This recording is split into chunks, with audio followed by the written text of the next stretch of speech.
Bienvenue sur l'incroyable podcast Memento Mori. Retrouvez vos animateurs préférés, Raphaël et Mathieu. Je suis David Charrier, voix off pour Disney, humoriste, ventriloque et Daffy Duck en intérim.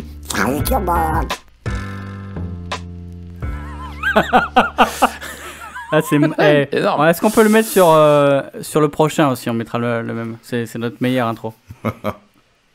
Ouais, en fait, on va les garder comme norme, je pense. Elle est pas mal, hein. Par contre, c'est ventriloque, pas ventrilogue. Ah ouais, ventriloque, ouais. Ventrilogue. Non, en fait, le ventrilogue, c'est le médecin qui soigne le ventre. Oui, c'est ça que je voulais dire. Et celui qui est ventriphobe, c'est celui qui a très peur des ventres. Oui. Et qui vomit. Ça, c'est ventrifuge. Ventrifuge. Bon, on est content de t'avoir cette semaine avec nous, Dave. Bah, avec plaisir, les gars, hein. Non, Matt, t'as oublié de dire, ouais, machin, on est blogueur, surtout pour sa gloire.com. Ah, mais ça, les gens, ils savent.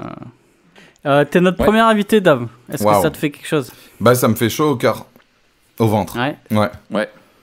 Ça te fait des papillons? Oui. Ok, bah c'est... Ouais. J'espère que t'as préparé parce que c'est pas Coram Deo ici. Dave, merci d'être là. C'est pas... Oh là là, j'ai entendu. C'est pas Coram Deo. Ah, moi, je suis préparé au taquet, j'ai 3 points. Nous ici on est Nous ici on est hyper carré, on déteste les blagues, surtout pas d'humour naze. Et on va tout de suite dans le sujet. Tu vois, c'est vraiment c'est des capsules, bam, on rentre dedans, bim, tac, c'est réglé. C'est ça que j'aime bien avec on vous. a dit nos 3 points articulés, ouais, voilà. C'est notre marque de fabrique. Hier j'étais chez un gars de l'église, il m'a dit j'ai commencé à écouter le podcast, mais après j'ai fait un autre truc et je suis jamais arrivé au fond du truc. Il est pas arrivé au bout de l'intro, il avait un autre truc à faire, il a zappé quoi. C'est énorme. Non mais ça a changé maintenant. Ouais, non, maintenant on est hyper efficace à l'image de cette introduction quoi. Exactement. Dave, alors juste pour te présenter en quelques mots, tu t'appelles David Charrier. Ouais. Tu es t'es ma petite sœur. Exactement. Voilà. J'ai une sœur à barbe, ça me fait plaisir. T'es musicien professionnel. Oui. Tu es directeur d'une école internationale de musique. Exactement. C'est classe, voilà, qui s'appelle Masters the Handpan. Ouais. Voilà, tu pèses dans le game, tu brasses des millions. Ah oui. T'es aussi dans la même église que Franck, qui est aussi blogueur sur TPSG. Ouais. Voilà, et que dire d'autre? Mais écoute, hein, c'est tout, t'as tout dit. Tu es marié à Valérie. Ouais, marié à la plus belle femme du monde, Valou. Et puis voilà. Qui est la voix... qui est la voix de Coram Deo. D'outro de Coram Deo. C'est une affaire de famille, cette jingle. Hein. Ben, c'est-à-dire que tu essayes quand même de truster tous les jingles. Oui, d'ailleurs, Daniel Anderson m'a contacté. C'est pas vrai. Pour son nouveau podcast en mode Pastor John. Ah, c'est Pastor John, ah ouais. Voilà. Mais en tout cas, grâce à toi, Dave, on l'a déjà dit, mais on a le meilleur musique de générique de podcast du monde. Je pense. C'est là où on se rend compte que tu t'es pas foulé quand t'as fait celui de Coram Deo. Taratata, quoi, le machin. Attends, moi, on m'a demandé un truc à la. Comment ça se discute? C'était ça? Oui, c'était les mots-clés. Ça se dit. Non, sérieux, il t'a dit ça? Un peu comme ça se discute. Donc moi, j'ai mis du djembé. Ça se dispute. Ouais, ça se dispute. Non, vous, je me suis régalé, les gars, et je rediscutais avec Fred Bican. Je suis passé chez lui cet été. Il est au taquet sur le jingle. Il aime se poser et écouter son jingle et prendre son café. Vous écoutez, il le fait très régulièrement. Ah, bisous, Fred. Bisous, Fred, qui m'a offert un bouquin, Fred. C'est le genre de mec, j'ai discuté avec lui d'un bouquin. Il me dit, t'as déjà lu Dune? Je dis non, et 2 semaines après, je reçois par la poste Dune, le bouquin. Excellent.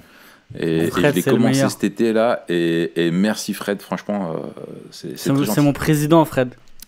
Ouais. C'est ton président? Ouais. C'est le presse de la baie. Tu m'étonnes que tu dis qu'il est bien. Bah attends. Ah ouais, d'accord.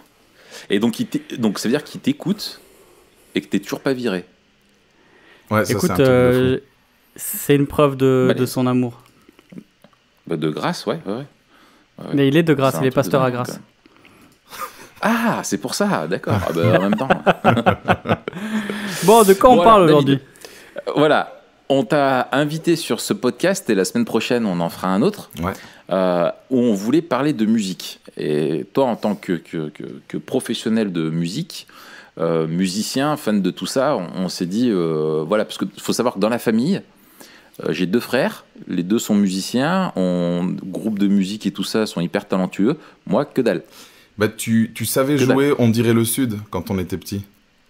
Alors, à la guitare. J'ai essayé de me mettre à la guitare pour pécho. Après 3 mois sans avoir pécho, j'ai arrêté. Ouais. À l'époque, c'était ça pour de vrai. Hein. C'est vrai que ça marche bien. C'est bon, ça marche bien. Ça porte pas son fruit pour moi. Ouais, voilà. Donc voilà. Mais et du coup, voilà, on s'était dit, on voulait faire un podcast sur la musique, un petit peu s'interroger pourquoi est-ce qu'on aime la musique, pourquoi est-ce que la musique a une place si importante dans la vie de nous tous, et avoir ton regard, toi, en tant que aussi chrétien, et en tant que musicien professionnel, où, bon, faut le dire quand même, t'as fait des concerts dans le monde entier, t'as eu plusieurs groupes, t'es invité régulièrement, t'es vraiment... T'as joué avec Youssou N'Dour. J'ai joué avec Youssou N'Dour, les gars. C'est fou, ça. Voilà, t'es passé à la TV, t'es passé sur YouTube, t'es passé chez moi l'autre jour, c'était super sympa aussi. Ouais, et merci, voilà. Hein. Du coup, voilà, on profite d'avoir une vraie star pour une fois avec nous, et on voudrait se poser avant tout la question comme ça. C'est la première question à l'arrache. Pourquoi, en fait, on kiffe? Pourquoi est-ce qu'on aime la musique? Ouais. Pourquoi est-ce qu'on aime la musique? D'ailleurs, attends, juste comme ça, là, sans réfléchir, quel est le morceau, Dave, que tu as le plus écouté dans ta vie? Je pense que c'est un morceau de System of a Down. D'accord. Ouais, Toxicity. Ouais. Je pense que c'est le morceau que j'ai le plus écouté. Soit ça, soit un bon vieux Blink 182, là, à l'époque, quoi. What's My Age Again, ou des trucs comme ça. Mais ça se compte en milliers. Et toi, Matt? Franchement, je sais pas. Ça doit être un morceau de rap. Ouais. Mais je sais pas lequel. D'accord. Moi, sans hésiter, Demain c'est loin. Demain c'est loin. Le dernier morceau de l'école du micro d'argent d'ABC, je l'ai écouté en boucle. Je le connais par cœur. Ouais. Yes. Alors pourquoi est-ce qu'on est capable d'écouter des morceaux en boucle pendant 1000 ans? Pourquoi est-ce qu'on aime la musique? Dave, on commence par toi, on te laisse l'honneur de prendre la parole. Pourquoi est-ce que tu aimes la musique? Alors, je pense qu'il y a plusieurs raisons, mais de façon générale, la musique, elle nous fait du bien. Sinon, on l'écouterait pas. Elle change un peu notre humeur. On le sait, hein, il n'y a pas besoin d'avoir fait plein d'études. Elle nous fait sécréter de la dopamine. La musique, ça nous fait du bien, ça nous permet de nous évader. Même ça régule un peu nos émotions. Et on l'écoute premièrement parce que ça nous fait du bien. Quand c'est le matin, on se lève, on veut un peu se poser, faire des choses. On aime mettre de la musique en fond. Donc, je pense que les gens écoutent de la musique premièrement parce que ça leur fait du bien, ça leur fait même repenser à certaines émotions et en fait ça conditionne un peu l'état d'esprit. Si tu as envie de te motiver, tu mets de la musique motivante. Si tu as envie de planer, tu mets de la musique planante. Et donc, je dirais que c'est premièrement, ça nous fait du bien. Les gens consomment plus de musique. Si tu as envie de planer, tu peux aussi essayer de sauter et de planer. Oui, tu peux sauter d'un immeuble, mais si tu veux planer plusieurs fois d'affilée, tu te sers de la musique. Donc, ça fait un peu bateau comme ça, mais la musique, les gens, ils l'écoutent juste pour le bonheur, quoi. Ça leur fait sécréter de la dopamine. Ils aiment se plonger, mettre leur petit casque et écouter de la zik. T'as le fait que la consommation de musique, elle arrive devant la consommation de littérature, de cinéma, de peinture, de danse, de ce que tu veux. J'avais lu des sondages là-dessus. Il n'y a pas de danse sans musique. Dans tous les films, il y a de la musique.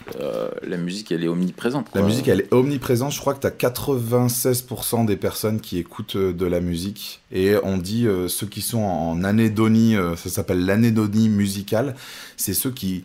Alors, soit qu'ils n'écoutent pas de musique, ou sinon, l'anédonie musicale, c'est ceux qui écoutent de la musique, mais ils ressentent rien.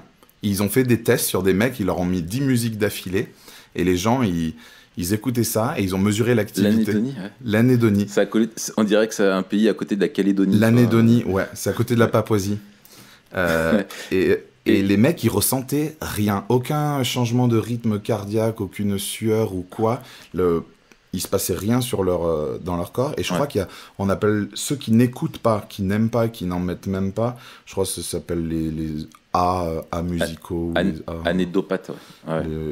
Aucune émotion, ça leur fait rien ressentir. D'accord. Ensuite... Et toi? Ouais, vas-y. Non, mais à vous, hein, pourquoi vous écoutez de la musique? Toi, Matt, là-dessus, tu voulais rebondir? Ouais, alors ça, c'est l'aspect un peu des effets de la musique, c'est-à-dire qu'on sait pourquoi on en écoute, parce qu'elle produit des bons effets, mais aussi pourquoi on en écoute. Peut-être qu'il y a un aspect de l'essence de la musique, où tu vois, qui est lié à la question de la création en général, et là, qui a un aspect plus théologique, en fait, qui est plus lié à notre création en image de Dieu, et le fait que ça remplit aussi une partie du mandat culturel. Du coup, il y a des questions intéressantes qu'on peut se poser. C'est est-ce que la musique, elle est nécessaire? Est-ce que c'est superflu? Tu vois, est-ce que ça répond à un commandement de Dieu, ou c'est juste un truc en plus? Et du coup, je trouve, tu vois, ça replace des questions sur à la fois l'activité créatrice de l'homme en général, mais aussi le bien fondé de la musique. C'est pas juste superficiel, c'est pas juste un plus, mais ça répond à des vrais besoins aussi. Et tu vois, j'ai un peu du mal souvent avec les gens qui disent on a besoin de ça et de savoir réparer des voitures parce qu'on a besoin des voitures pour se déplacer, pour aller au boulot, mais la musique, on s'en fout, on peut s'en passer. Je suis pas sûr qu'on puisse séparer les besoins comme ça, tu vois. Ouais. Ça rejoint, moi j'allais parler du besoin de s'exprimer et du besoin de fédérer qu'on retrouve dans la musique, et je pense que ça rejoint par rapport au mandat culturel. La musique, c'est un espèce de comment on dit, si on regarde, je relisais des trucs un peu sur internet, mais parce que c'était mon deuxième point, c'était de dire que la musique, elle nous permet de nous exprimer de façon générale, d'une autre façon qu'en parlant simplement. Ça permet de véhiculer des émotions, des ressentis, et de faire passer un message, et même un message d'une autre façon qu'avec un discours oral. Et je repensais un peu à des musiciens qui ont été engagés et qui le sont encore, hein, dans l'histoire. Et je me suis souvenu par exemple de Bob Marley. Bon, il est plus engagé, il est mort, hein. Mais Bob Marley, il avait fait un truc de fou, je sais pas si vous vous souvenez. On l'entend plus du tout, celui-là. On l'entend plus. Ouais, il est assez silencieux. Sun is Shining, c'est le morceau de Bob Marley que j'ai le plus écouté. En 78 à Kingston, il avait fait un concert qui s'appelait le One Love Peace Concert, et il avait fait monter sur scène les deux leaders politiques de la Jamaïque qui étaient des ennemis jurés, et il leur avait fait se serrer la main alors que c'était un contexte de guerre civile, politique. Ils avaient bédave avant. Et ils avaient, pour qu'ils se serrent la main, eux, ils avaient dû s'en mettre un gros. Et puis voilà, d'autres articles. T'avais Pink, vous vous souvenez, la chanson Dear Mr. President, où elle s'adressait à George Bush. Elle critiquait à fond son administration, son intervention en Irak, tout ça. U2, Sunday Bloody Sunday, voilà, ils ont utilisé la musique pour faire passer un message fort. Ils ont condamné les atrocités en Irlande. Vous vous souvenez un peu avec l'histoire des catholiques, des protestants. Oui, bien sûr. Bob Dylan, Hurricane. Vous vous souvenez de Hurricane, la chanson de Bob Dylan? C'était un hommage à un boxeur qui avait été enfermé en prison à vie alors qu'il était innocent.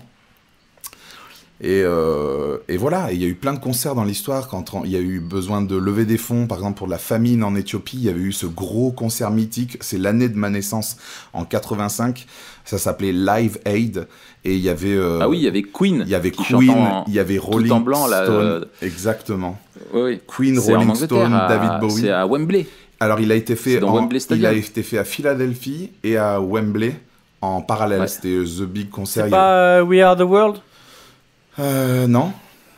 C'est quoi cette chanson Oui, mais ça, c'est Michael Jackson. Ouais. Là, il n'y avait pas Michael Jackson, c'était les Stones. We Are the World, We Are the Children, etc. Là. Bowie, Collins, McCartney. Et même récemment, si on regarde bien, toujours dans la continuité de dire que la musique, elle fait passer un message et elle fédère. Regarde tous les concerts qu'il y a eu suite aux attentats en France. Ah, alors attends, je t'arrête 2 minutes. Vas-y. Tu nous parlais d'un concert pour lutter contre la famine en Éthiopie ? Ouais, c'était Live Aid. Donc c'est We Are the World, qui est la chanson caritative enregistrée par le super groupe américain USA for Africa en 1985. Eh ben c'est ça. Ah ouais. Alors, c'était Le bravo. single a pour objectif de collecter des fonds pour lutter contre la famine en Éthiopie. Donc pendant que vous vous moquez de moi, Oui. je fais mon Jean Wikipédia. Ok. Voilà. Mais c'est Jean-Louis. Monsieur et Madame Wikipédia ont un fils, Jean-Louis. Jean-Louis mais, Wikipédia. Ouais. Non, t'as raison, parce que je revois le clip, mais c'est plein de stars qui chantent ensemble. Oui, mais j'avais oublié que c'était la chanson phare. Ouais, du je truc, revois le clip, tout à fait, t'as raison. Ouais. Et Pardon Dave, tu nous disais en fait que la musique Ok, est utilisée alors, pour véhiculer un message, c'est Donc, ça ? si je fais la synthèse un peu de ce que vous avez dit, pourquoi est-ce qu'on aime la musique ? Il me semble que la notion, en fait, pourquoi est-ce qu'on aime ? C'est parce que la musique, avant tout, c'est un don de Dieu pour notre plaisir. Pourquoi tu te marres, toi ? Mais parce que pendant un moment, je t'entendais plus, donc... Ah, d'accord. Ok. Donc, la musique, c'est vraiment un don de Dieu. Ouais, pour notre plaisir. C'est quelque chose qui Dieu est le créateur de la musique, et si on aime la musique, c'est parce qu'on est créé à son image. Et c'est vrai que tu retrouves, moi je trouve dans les Écritures, souvent qu'en présence de Dieu, tu as soit le silence, soit la musique. Ouais. Et souvent dans des manifestations de la présence de Dieu, il y a de l'adoration. Pourquoi ? Parce que la musique est j'ai bien aimé le mot que tu as utilisé, Dave, de véhicule. En fait, c'est un véhicule pour nos émotions. C'est un langage, quoi, qui nous permet de dire des choses, et des choses soit qui sont positives, soit négatives. Ouais. Et on voit effectivement qu'une musique triste, il y a des musiques, on leur donne tout de suite une émotion. Il y a des musiques tristes, des musiques joyeuses, et en fait, elles servent un petit peu d'expression de nos émotions. Sentiments, de nos émotions et de notre message aussi. Et c'est ça, exactement. Et en fait, elles viennent renforcer et souligner des choses. Moi, c'est un truc que j'ai mis du temps à comprendre ça. Mais ce que je trouve génial, même dans l'idée du plan de Dieu, c'est que quand Dieu a créé les arbres, il les a créés aussi pour qu'on puisse les utiliser pour créer des violons, des guitares, etc., quoi. Et en fait, Dieu veut... Dieu a stop, je ferai le montage. Stop. Tu m'entends ? Oui. Ah, eh ben. Raph. Mais Raph, il a un modem 56K. T'es plus là ? Mais non, mais si, je suis là, les gars. Ouais, bah reviens et reprends à quand Dieu a créé les arbres. Waouh, t'es sérieux ? Ah ouais. Quand Dieu a créé les arbres. Oui, donc, quand Dieu a créé les arbres, il savait déjà qu'on les utiliserait, qu'on les façonnerait pour en faire des instruments. Et en fait, Dieu a créé en nous l'impulsion artistique, le désir de créer de la musique. Et en fait, la musique, c'est vraiment de l'harmonie des sons. Enfin, là, c'est peut-être toi, Dave, plus le musicien, mais... tu vois, la différence entre de la musique et du bruit, tu vois, entre une bonne mélodie et une autre, c'est une question d'harmonie des sons et d'enchaînement. Et Dieu est un Dieu harmonieux et qui aime exprimer, qui aime s'exprimer lui-même aussi par la musique. Quand tu considères que dans la Bible elle-même, on a une partie importante de la Bible, notamment les psaumes, où on a des chants. C'était écrit pour être chanté. Et Dieu a inspiré lui-même, tu vois, des paroles de chant qui lui sont destinées. Et en fait, Dieu de toute éternité se chante à lui-même, quoi. Et Paul, je comprends pas qu'il ait pas pris l'illustration d'un orchestre quand il a voulu parler soit du corps de Christ, soit pour parler de la création, qu'il n'ait pas parlé de concert, d'orchestre et de chef d'orchestre, parce que tu as des analogies, des parallèles à faire qui sont sans fin, quoi. Peut-être parce que ça n'existait pas encore. Ça aurait été alors, au premier... Non, mais il aurait pu parler de chorale. de chorale où chacun a sa place. Je pense qu'ils chantaient à plusieurs voix à l'époque. Donc il y aurait l'organisation, l'harmonie, et il y avait des instruments, on le sait, il y avait plein d'instruments. Et t'avais déjà des cordes, t'avais déjà des cuivres, t'avais pas mal de trucs. T'avais des vents. Ouais. T'avais des hangs. Il y avait des hangs, carrément. C'est soucoupe. Donc tu sais, là, j'ai vu, moi, que tu vois, dans le bouquin, on vous mettra le lien en description sur Clé pour la musique, c'est de l'apologète William Edgar.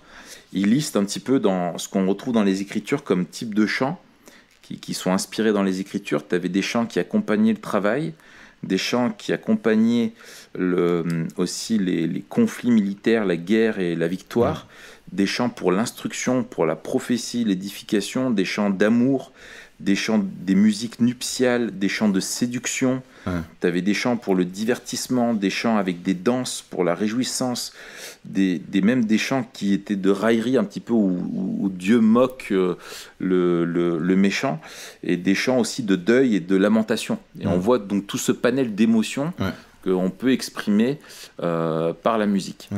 Vas-y. Non, mais juste moi ça me passionne, mais le côté communautaire de la musique en tant que marqueur identitaire, ça aussi, il y aurait des tonnes à dire. Là, tu as juste stipulé rapidement la musique pour le travail. Si tu regardes bien le Negro Spiritual, à la base, c'était une musique de travail où les mecs, ils se synchronisaient. Les pioches, et ça me rappelle le début du film Oh Brother, où ça commence avec ces bruits de pioches, là, et avec les chants. Et tout ça pour dire, le côté communautaire de la musique, il est super important pour les jeunes aujourd'hui, et on est tous passés par là, et même encore maintenant, des fois ce qu'on écoute influence encore un peu notre style, et nous fait dépendre, enfin nous rend, nous apparente à une certaine communauté. La musique afro-américaine, c'est exactement ça, c'est des esclaves qui étaient arrivés au 17e, 18e siècle, et qui avaient été déportés pour travailler dans les plantations, et les mecs, ils avaient plus rien. Il leur restait que leur voix, que la musique, donc il n'y avait pas d'instrument, ils chantaient a cappella, et c'était le seul lien qu'ils avaient entre eux pour leur origine. Et d'ailleurs, ils ont créé une nouvelle identité un peu, parce qu'ils ont été influencés par les musiques. Les Blancs leur avaient appris des chansons, et puis eux, ils avaient un peu mixé ça avec leurs origines, et c'est comme ça qu'est né le Negro Spiritual, et derrière le gospel, et le chant, je pense, le plus connu, parce que ces gars-là, ils chantaient l'Ancien Testament, et ils chantaient des thèmes d'espoir, de délivrance, de rédemption, et d'ailleurs, le plus connu, qui parle de délivrance, c'est Let my people go down, Moses, qui rappelle toute l'histoire de l'Exode. Let my people go, qui est ce que Dieu a dit à Moïse de dire au pharaon, quoi. Donc ce sentiment d'appartenance à un groupe, il est énorme, il est fort, et il existe aujourd'hui.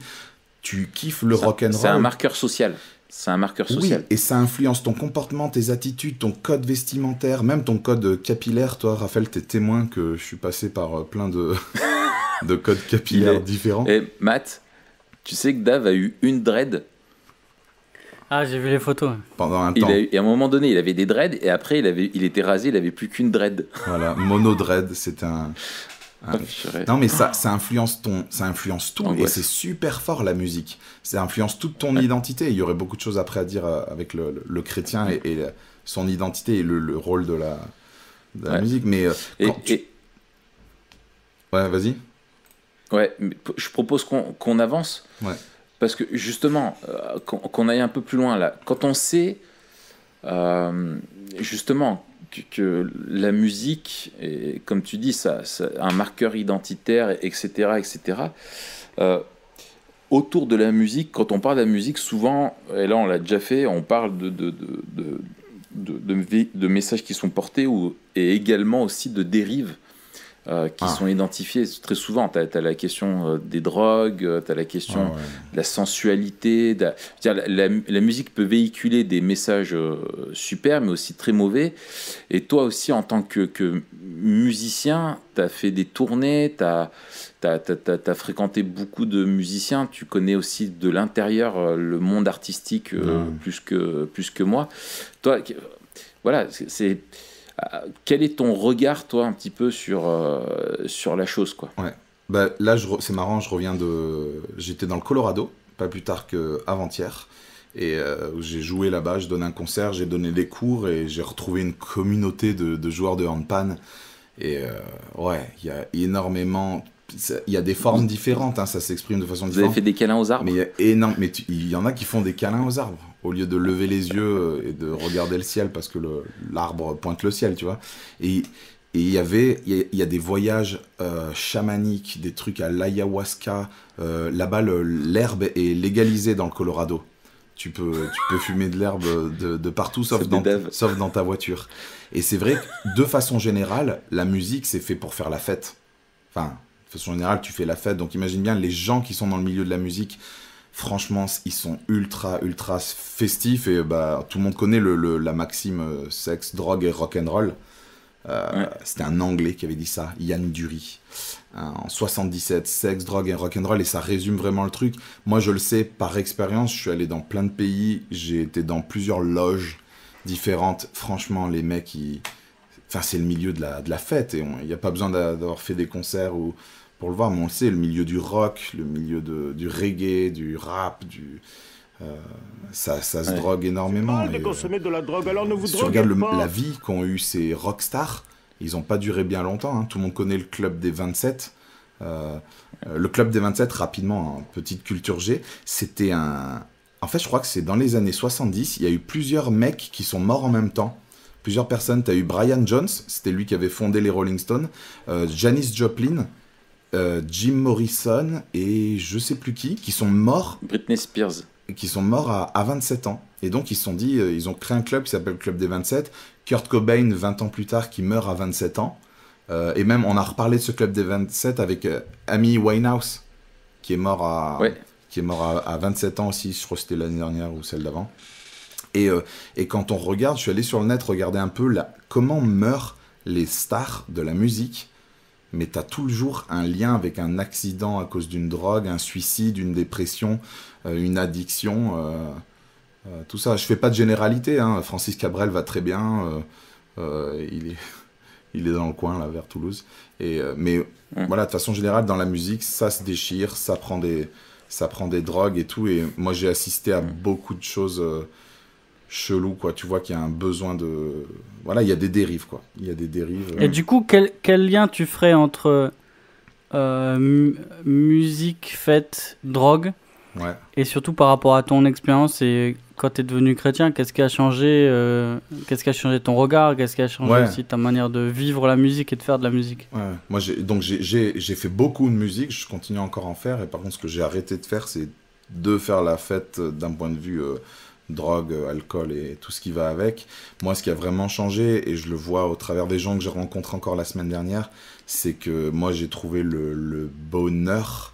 Et en fait, j'ai trouvé ce que je cherchais sans savoir que c'était Dieu. Et en fait, quand on a une relation personnelle avec celui qui détient ce dont on a le plus besoin, il y a tout qui change. Moi, j'ai plus eu besoin de drogue. Il y avait ce trou, il a été comblé. Il a été comblé par une autre... substance, si je veux rester dans le vocabulaire, et c'est une relation personnelle avec Dieu, le Saint-Esprit, être connecté, relié, en harmonie avec Dieu, être pardonné, connaître cet amour. Tu as plus besoin de te remplir avec du vide. Et franchement, je vois les gens autour de moi, et c'était mon cas. Il y a un trou, il y a un besoin, notre âme, elle a une soif, et elle n'arrive pas à la combler. Elle a beau essayer différentes expériences terrestres, elle n'arrive pas à combler ça, ou du moins qu'un seul moment. Et c'est pour ça qu'on surenchère, qu'on va de plus en plus loin dans les vices, dans la débauche, dans certaines addictions, parce qu'on essaye de remplir ça, quoi. Et ce trou, on connaît très bien elles sont devenues un peu bateau ces phrases, mais c'est vrai que le trou dans notre cœur, dans notre âme, il a la forme de Dieu, et moi je l'ai expérimenté, et je vois bien que c'est ce qui manque aux gens autour de moi, qui placent leur identité dans la musique, dans ce qu'ils savent faire. Le hang, c'est un instrument un peu magique pour ceux qui ont écouté, qui fait du bien. On parle de sound healing, et en fait ils essayent de guérir un truc qu'ils n'arriveront jamais à guérir. Moi je suis d'accord avec toi et je trouve que tu vois, il y a cette notion avec la musique toujours de ce qu'on a, enfin, du transcendant. C'est-à-dire que la musique, t'essaye de te... je crois que c'est William Edgar dans son bouquin toujours qui dit qu'en fait, toute musique, d'une certaine manière, est religieuse. C'est-à-dire qu'elle essaye elle transcende quoi. Le temps, elle te donne une vision du monde, elle essaye de répondre à des questions existentielles qui te dépassent et t'abordes des choses, tu vois, vraiment qui sont essentielles. Et c'est vrai que dans l'histoire, tu vois que en fait la source de la musique, si on prend, je parle par exemple en Europe, a longtemps été la religion. On crée de la musique au service du christianisme, et puis finalement après la musique s'est détournée de ça, mais finalement elle demeure, elle cherche toujours à nous connecter à quelque chose quoi. Et moi je trouve qu'il y a un côté un peu prophétique là-dedans, c'est-à-dire que les artistes chantent ce qu'ils vivent et dans quel but ils vivent et ce qu'ils attendent de la vie. Tu vois, le nombre de chansons qui te parlent d'amour, je veux dire, je sais pas combien, il y a de milliers de chansons sur l'amour qui ont été faites, quoi. Ouais, la première chanson sur l'amour, tu sais c'est laquelle? Tu es la chair de ma chair, l'os de mes...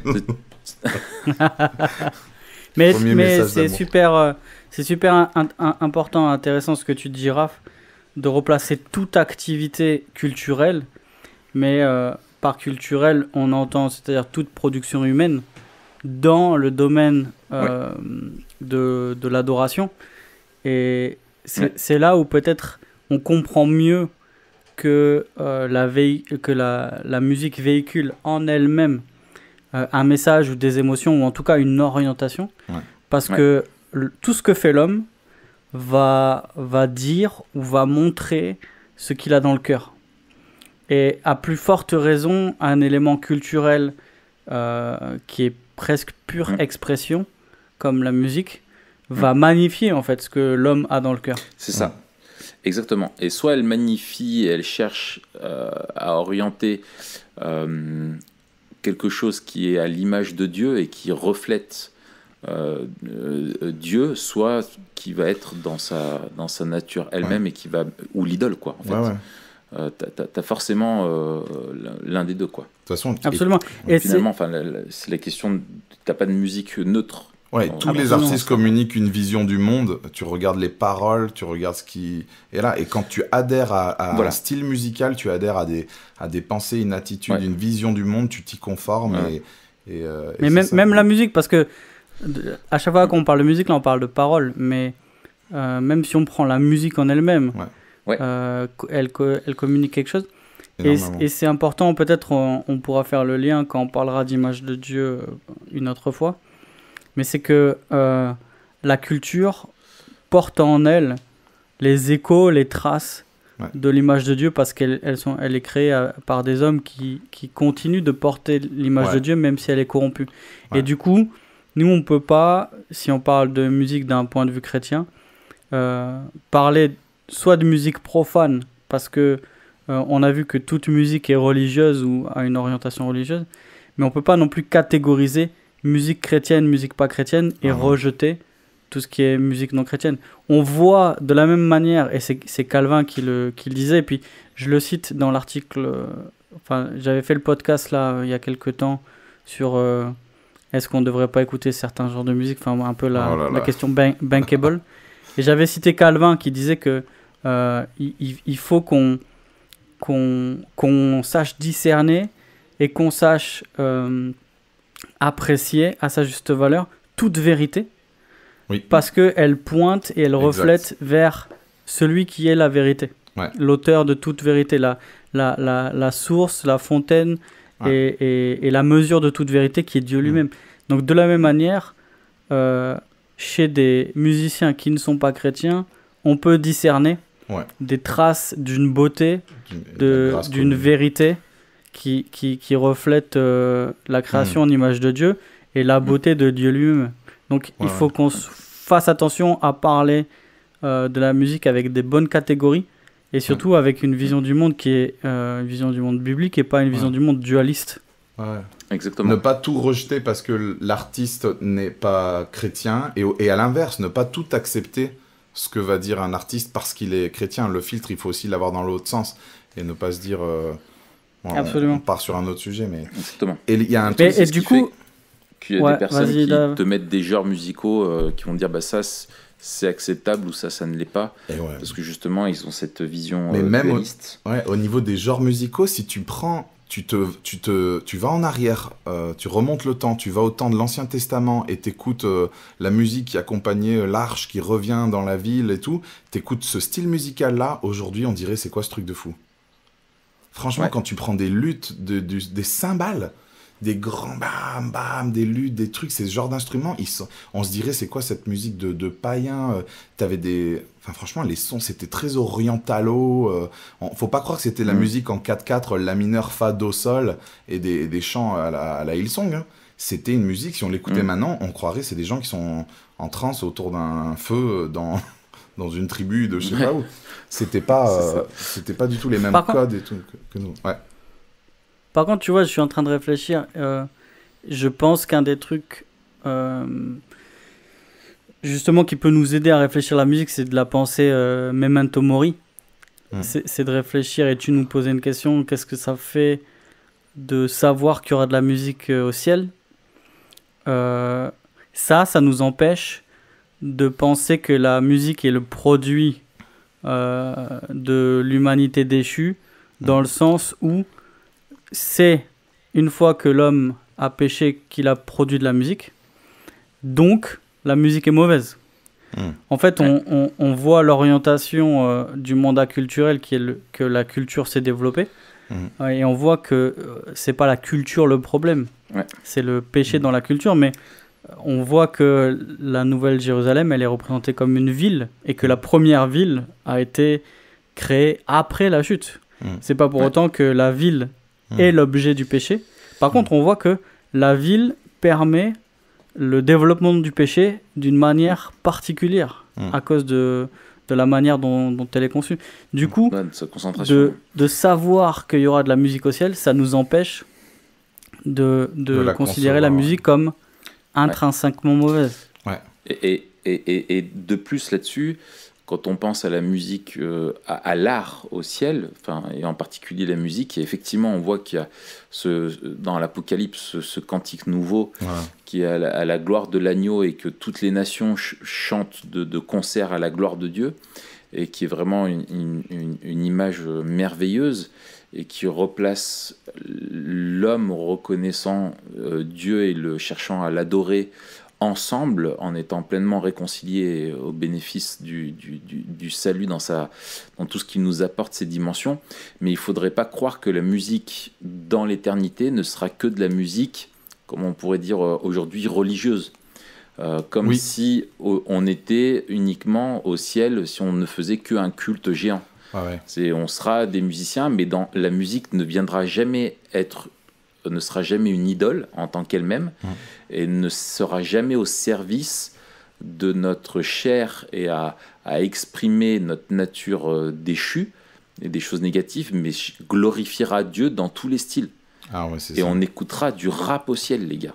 Mais il y aura toutes les nations, donc il y aura tous les styles, il y aura toutes les langues, ça va être... je sais pas comment on va s'organiser, mais ça va être génial.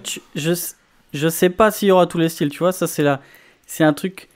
Moi, je pense qu'il y a des choses qui sont intimement liées à notre nature déchue.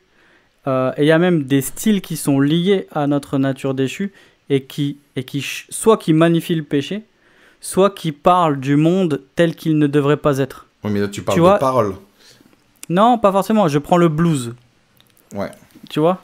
Je prends le blues. Peut-être qu'il y aura une forme de blues au ciel, mais le blues tel qu'on le connaît, qui est défini aussi par non seulement ses origines, mais parce qu'il continue à parler d'un monde qui n'est pas comme il devrait être, tu vois ce que je veux dire ? Ça n'existera plus, tu vois. Donc il y a une dimension de la musique qui... non mais vas-y. Il y a une dimension de la musique qui n'existera plus. Par contre, et je pense qu'on n'y pense Non, mais pas. c'est dans ce que tu veux dire, Matt, excuse-moi, mais c'est ce que ça véhicule. Oui. C'est-à-dire que les émotions, on ne créera pas de musique qui véhicule des émotions qui nous poussent à la sensualité, ou qui nous poussent à la dépression, ou qui nous poussent à voir le monde tel qu'il n'est pas. Mais la gamme de blues, elle existera toujours. En termes de catégories, etc., il n'y aura pas de mélodie. Enfin, on se comprend, quoi. Ouais. La gamme, moi, je parle en gamme. La gamme de blues, elle existera. Cette succession de notes, cette échelle de notes, elle existera. Tu parles latin, là. Attention, on a dit pas latin. Et ouais. L'usufruit de... On parlait de la musique dans l'éternité, mais même encore maintenant, la musique, elle continue encore au sein de l'Église à avoir ce rôle de créateur d'unité. On se construit aussi notre identité par le chant. On est ce peuple qui chante, ce peuple qui proclame qui est Dieu, qui proclame aussi par le chant. On dit à qui on appartient. On fait partie d'une communauté qui chante, quoi, la communauté des rachetés, l'Église, quoi, l'ensemble des croyants, et c'est magnifique ça, quand on le voit comme ça, avec les textes un peu de Colossiens et d'Éphésiens, où on se dit un peu les uns aux autres, on se rappelle des vérités, on chante, on s'entretient. Il y a tout ce rôle-là qui est clairement celui de créer de l'unité, de rassembler, et voilà, sauf que l'identité de ces gens-là, c'est une identité qui est en Christ et pas du tout dans d'autres choses. Et ça rejoint aussi un autre élément essentiel de la foi, qui est ce qu'on appelle l'orthopathie, c'est-à-dire qu'il y a une vraie dimension, comme la foi est quelque chose de relationnel, il y a une dimension émotionnelle dans notre relation avec Dieu, qui est une relation de reconnaissance, de joie, et la musique permet d'exprimer cette joie, cette reconnaissance, cette espérance. Et en fait, moi souvent, je me suis posé la question, mais pourquoi on chante ? Et pourquoi est-ce que Dieu a voulu qu'on chante ? Parce que moi, je suis pas très sensible à la musique. Je m'ennuie très vite avec de la musique. C'est pour ça que j'ai toujours plutôt préféré le rap, parce que c'est très centré sur les paroles. Mais en fait, si, c'est important, parce que ça nous permet de ressentir des choses qui sont en accord avec la grâce, avec le salut, qui nous poussent aussi à exprimer notre tristesse, notre espérance, nos cris de lamentation et de supplication à Dieu de revenir. Enfin, toutes ces émotions qu'on vit aujourd'hui, et cette tension entre le fait qu'on appartient déjà à Dieu, on est déjà au bénéfice de sa grâce, et qu'en même temps on souffre, on a besoin de l'exprimer aussi émotionnellement, et la musique nous permet aussi, est un véhicule, comme on le disait, pour ça, quoi. Ok. Un dernier petit truc quand même que j'aimerais dire, c'est qu'on a quelqu'un dans la Bible qui a eu la vie des... Tu prends les Beatles, Michael Jackson, Elvis Presley et Madonna, tu les mets tous ensemble, ou peut-être pour ceux qui connaissent pas parce que c'est trop vieux, tu prends Rihanna, Taylor Swift, Katy Perry et Bruno Mars. Il y a un personnage dans la Bible qui a eu tu prends Maître Gims, Jules et ouais, là c'était encore plus récent, et Yatal. Non, mais on a un personnage dans la Bible qui a eu une vie qui a rassemblé un peu toutes ces vies-là, qui a eu la richesse, qui a eu la gloire, qui a tout eu, et on sait qu'encore aujourd'hui il y a plein de gens qui poursuivent ça, et quand on regarde déjà le destin ou comment on finit de nombreux artistes qui poursuivaient ces choses-là, qui ont eu cette gloire, qui ont eu tout ça, et qui soit meurent, soit se dépriment, qui sont en multidivorce et tout ça, c'est abusé. Et voilà, ce personnage Salomon qui a eu un peu la vie de tous ces artistes rassemblés en tant que, je parle là juste de notoriété, de richesse et tout ça, et lui, il faut aussi qu'on considère la fin de sa vie et ce qu'il a dit, et il disait que rien ne valait une relation avec Dieu, quoi, de craindre Dieu dans le sens de le connaître, le respecter, et ça, c'est à prendre en compte pour tous les personnes qui veulent se lancer dans la musique, qui veulent aller loin, qui ont des envies de gloire, cachées ou pas cachées. C'est méga important. Ou pas cachère. Pas cachère, il faut pas se cacher. Ouais, excellent. Là-dessus, on a aussi un podcast qu'on a fait dans Memento Mori sur le livre de l'Ecclésiaste. Donc, je l'ai monté, je m'en souviens. Ouais, c'est ça. Faut excellent. l'écouter, ouais. Cool. Matt. Ouais. C'est à toi que revient le mot de la fin. Eh ben, merci David. Merci d'avoir été là. Merci de cette discussion à bâton rompu. Merci de ta franchise. Merci de qui tu es. Merci d'exister. À la semaine prochaine pour un nouvel épisode de Memento Mori. Voilà. En attendant, n'oubliez pas d'aller liker, commenter, partager et nous mettre 5 étoiles sur iTunes. Voilà. Et cette semaine, en exclusivité, si vous mettez 5 étoiles... Raph arrête de chanter pendant 1 an. Voilà. Ou plutôt, il faudrait que je commence à chanter. Ce serait plutôt ça pour moi. Non, celui qui met 5 étoiles, et je lui offre mon album. Wow. De Hang. Ouais. Il m'envoie un mail avec un screenshot de ses 5 étoiles et je lui envoie mon album. Voilà, donc 5 étoiles sur iTunes où il faut aussi s'inscrire. Il y a quoi? Attends, parce qu'il y a iTunes, il y a SoundCloud et il y a YouTube. Ouais, et ben 5 étoiles sur iTunes, c'est le mieux. Ouais. Et puis abonnez-vous sur YouTube aussi. Voilà. Et voilà. C'est ça. Et vous gagnez un CD.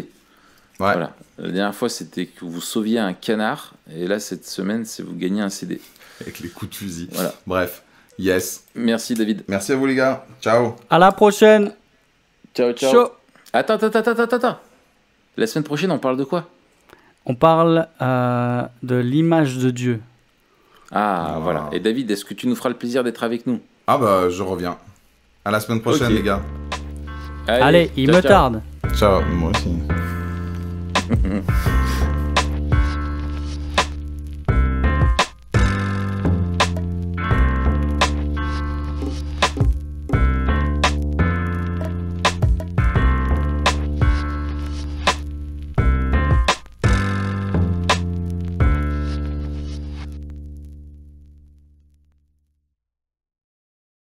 La semaine prochaine, les gars. Allez, il me tarde. Ciao, moi aussi.